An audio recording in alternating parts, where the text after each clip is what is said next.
காலைதோறும் புதியவை சலிப்பான தருணங்கள். ஆகஸ்ட் 24. இதோ எல்லாம் மாயையும் மனதுக்கு சஞ்சலவுமாய் இருந்தது. சூரியனுக்கு கீழே பலன் ஒன்றுமில்லை. பிரசங்கி 2:11. சலிப்பு எனக்கு பிடிக்கும் என்ற வலைப்பதிவின் உரிமையாளர் ஜேம்ஸ் வார்ட் 2010 சலிப்பு கருத்தரங்கு என்று ஒன்றை ஒழுங்கு செய்திருந்தார்.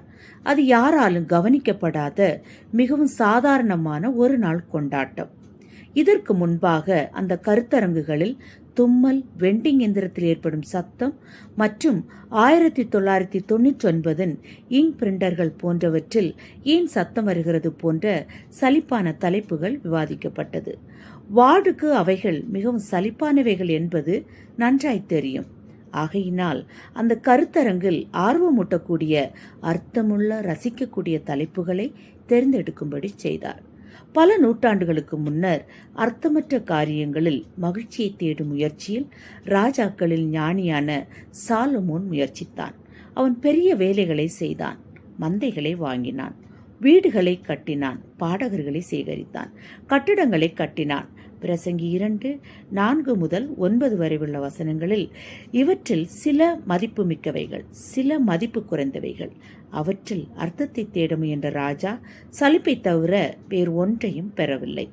வசனம் 11 தேவனை சேர்த்து கொள்ளாமல் மனித அனுபவத்தில் அப்பாற்பட்ட ஒரு உலக பார்வையை சாலமோன் தனக்காக தேட முயன்றார். தேவன் ஐஸ்வர்யத்தையும் சம்பத்தையும் எவனுக்கு கொடுத்திருக்கிறாரோ அவன் அதிலே புசிக்கவும், தன் பங்கை பெறவும், தன் பிரயாசத்திலே மகிழ்ச்சியாயிருக்கவும் அவனுக்கு அதிகாரம் அளிப்பது தேவனுடைய அனுக்கிரகம். அவனுடைய இருதயத்திலே மகிழும்படி தேவன் அவனுக்கு அனுக்கிரகம் பண்ணுகிறபடியினால் அவன் தன் ஜீவனுள்ள நாட்களை அதிகமாய் நினையான். பிரசங்கி 5:18-20 வரை உள்ள வசனங்கள். ஆனால் தேவனை நினைப்பதன் மூலமாகவும் அவரை ஆராதிப்பதன் மூலமாகவுமே மகிழ்ச்சியை கண்டுபிடிக்க முடியும் என்ற முடிவுக்கு வருகிறார்.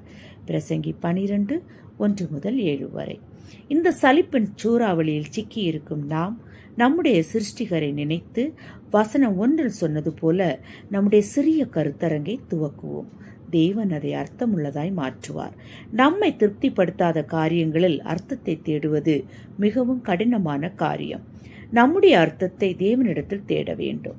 தேவனை நம்முடைய வாழ்க்கையில் முக்கியத்துவப்படுத்தி அவருக்கே ஆராதனை செய்ய வேண்டும்.